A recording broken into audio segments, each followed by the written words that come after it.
this presentation, we will talk about the main formulas and derivation of the formulas in simple harmonic motion. But before talking about harmonic motion, I would like to show you the main geometry you need to know for this topic. So main geometry is simple, is about a triangle, and in this triangle we have the hypotenuse, the opposite and the adjacent. So you need to know that adjacent over the hypotenuse, A over H, will be cosinus of the angle. The angle is theta.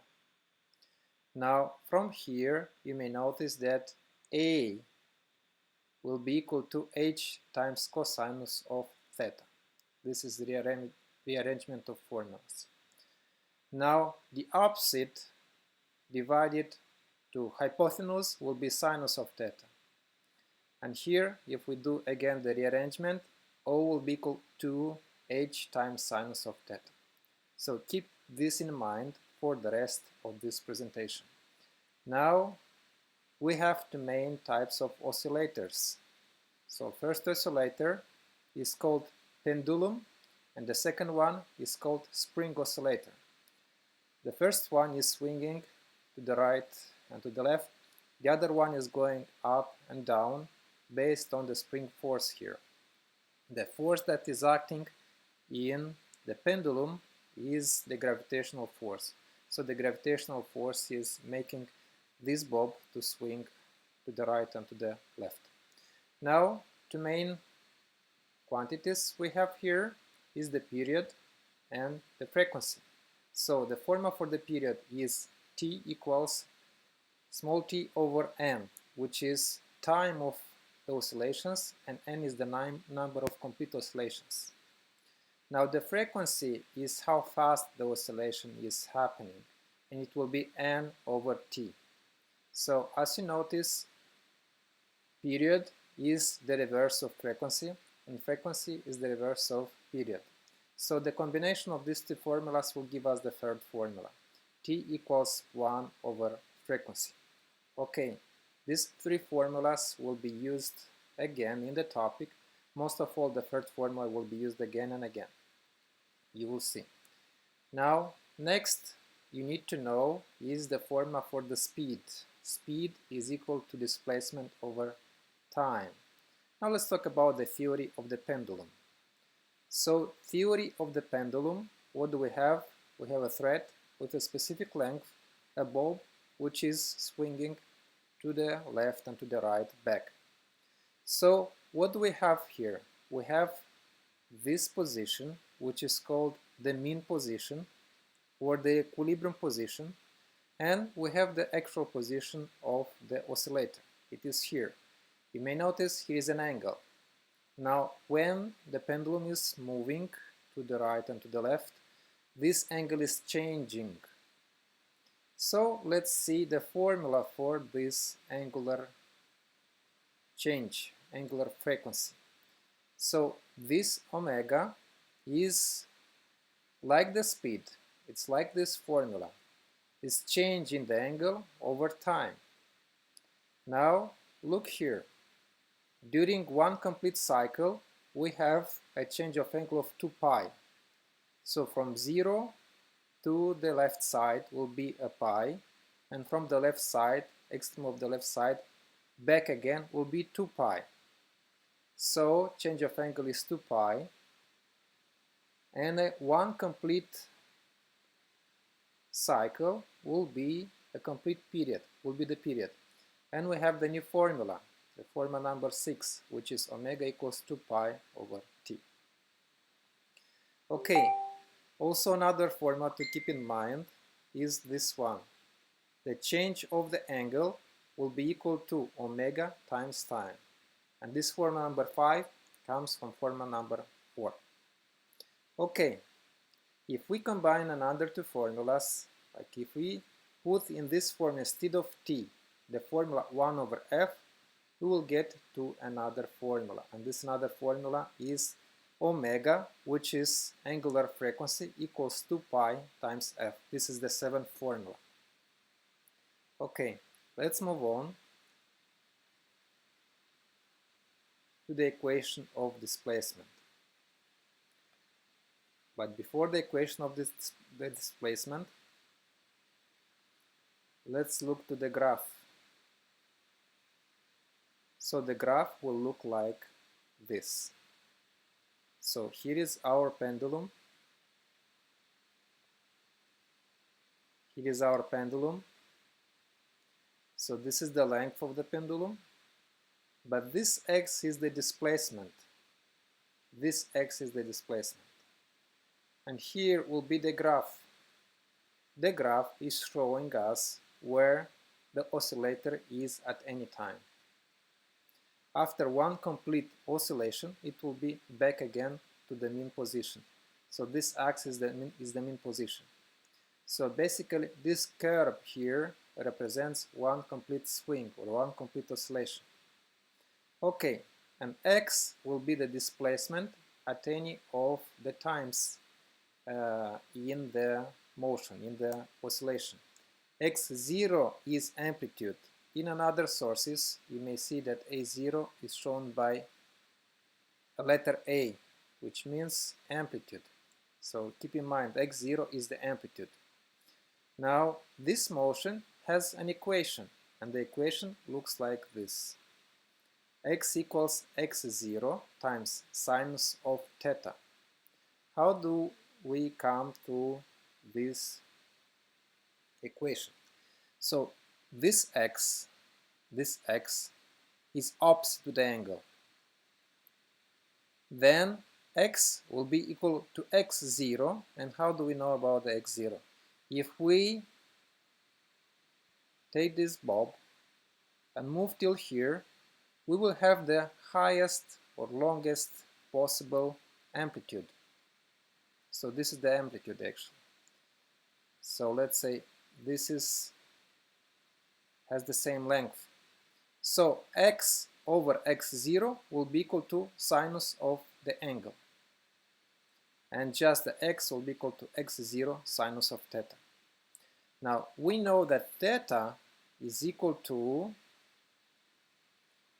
omega t from here. So we combine formula number 5 with formula number 8. So we put 5 in 8. And we end up with this formula. We just put, instead of theta, we put Wt. So this is the actual equation of the simple harmonic motion, displacement of simple harmonic motion. Now let's talk about derivation. In physics, derivation, and in mathematics as well, means a change. Speed is the change of the displacement over time.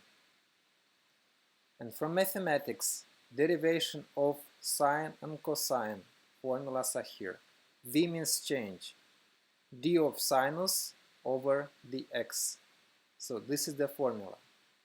Now we apply this formula here. We basically derive all of this. So we derive it, and when we derive it, this omega, based on the formula, this formula, comes here, and the sine becomes a cosine. The sine becomes a cosine. Okay, it's here. And we end up with a new equation, the equation of the speed. So the speed will be equal to x0 omega cosine of omega t. And here we may notice that this x0 omega is the highest speed, is the maximum speed. So this is the form of the maximum speed, formula number 11. Okay, you may notice that x0, so here we can see that v is equal to x times omega. Okay, if we go next, we go to derivation of the velocity. So derivation of the velocity is acceleration. So what is acceleration? It's change of velocity, d means change of the velocity, over change of time. So if we derive this equation again, it will be equation of the velocity, we derive it, and the cosine becomes a minus sign. Here it is. And next we'll have minus goes in front, x0 omega square sinus omega t. And we end up with a new formula for the simple harmonic motion, which is the formula of acceleration, or better to say equation of acceleration. Acceleration also equals to minus omega square x. So this is the form of acceleration, formula number 14. Okay, so it can be written in the maximum acceleration is here. So this is the maximum acceleration, highest acceleration. And I wrote the formula here. Okay. So here we have formula number 15, which is the basic definition of the simple harmonic motion, which says that simple harmonic motion is a motion in which acceleration is proportional to negative displacement. So this is the formula and this is the definition. And it comes from this formula, from formula number 14. So it's here. Okay, let's move on and let's look to something else. Let's remember the Newton's second law. Force equals mass times acceleration. Now we take formula number 14 and we replace instead of this a,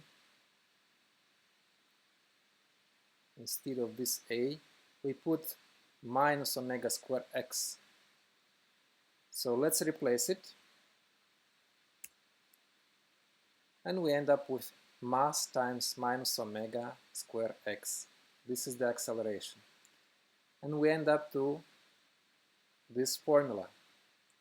So here we can see the formula for the force in simple harmonic motion for a pendulum. So this is formula 17. So let's move on to talk a little bit about pendulum further. Some other formulas. So here is our pendulum.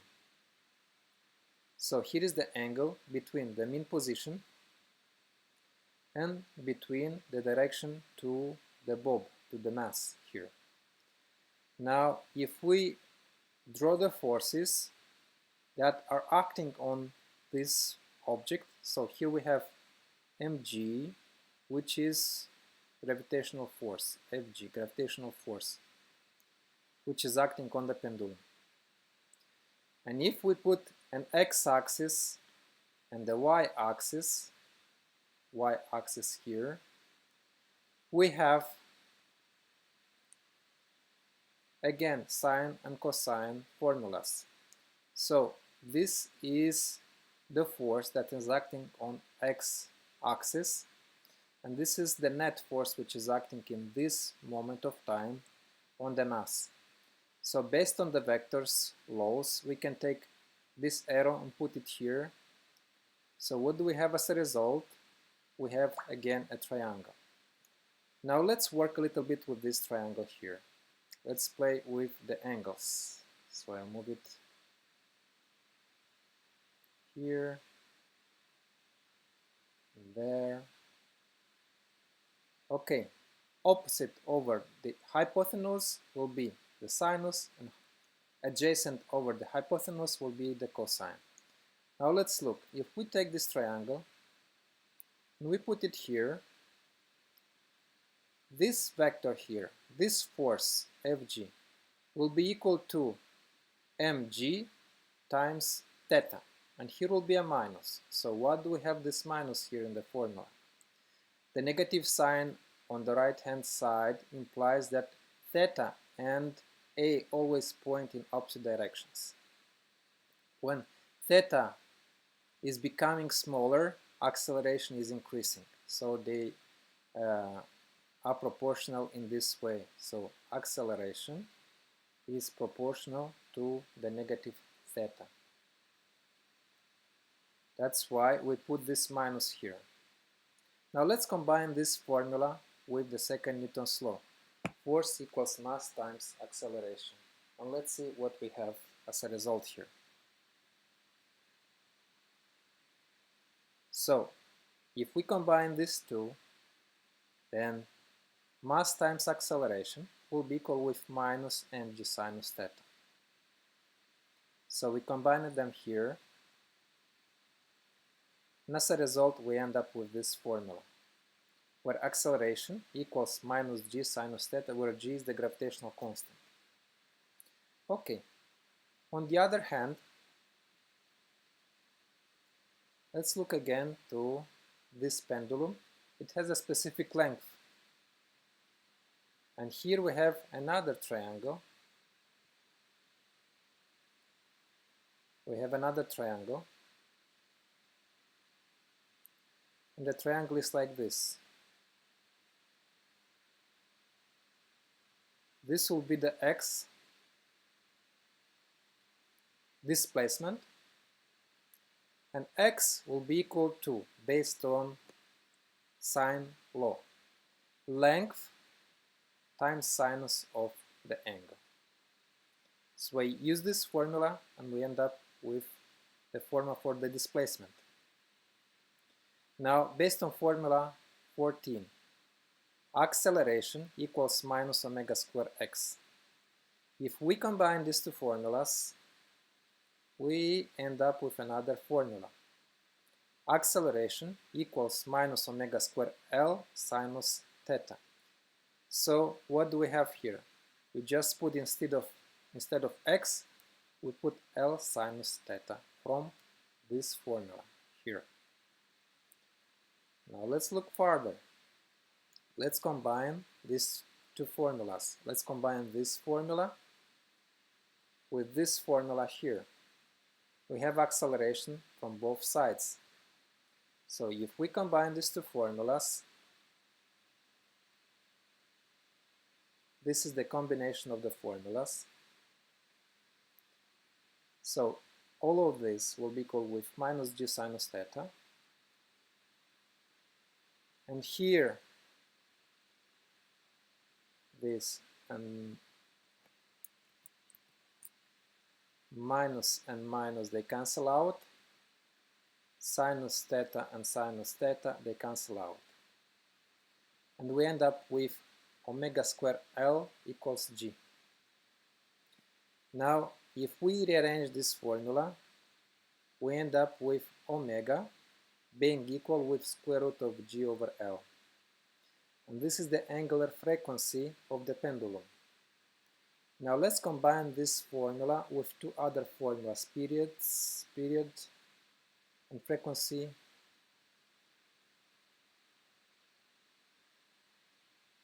of the pendulum. So if we combine formula 18 with formula number 6, and we do it here, we have 2 pi over t equals with omega, which is g over L square root of it. So if we combine these two formulas, we end up with period of the pendulum, which is this formula. T equals 2 pi over square root of L over g, formula number 19. Now, if we combine formula 18 with the formula 7, so here is the combination, we find the frequency of the pendulum. So 2 pi goes on the other side under 1, so frequency will be 1 over 2 pi square root of g over L. This is formula 20. Okay. Let's move and talk about the spring pendulum. So spring pendulum will be here, spring oscillator. So here is a little bit of theory about the oscillator. So here is the graph. Here is the graph of displacement time. Here is the graph of velocity and time, and this is the graph of acceleration and time. So we may notice that the displacement graph is just the opposite of acceleration graph because acceleration is proportional to the negative displacement. Now how it looks like? It looks like this. So this is the equilibrium position, and in the oscillation is moving down and up till a specific position, which is called the amplitude. So here is the amplitude. Okay, so let's remember what is the formula for the spring force. So formula for the spring force is F equals minus kx. Now let's apply here the formula 17, which we already talked about. Force is equal with minus mass times omega square x. If we combine these two formulas, we end up with another formula. So force here, then minus kx will be equal with minus m omega square x. So if we combine these two formulas, we may notice that x and x, they cancel out from both sides here.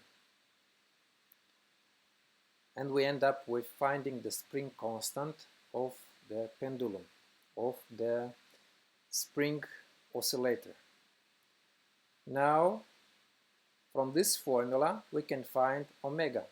We just rearrange the formulas. Omega square will be k over mass.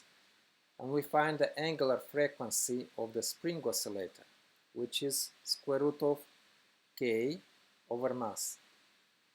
If we combine this formula 23 with the period and frequency formulas, we find the period of the spring pendulum by the same methods of combinations.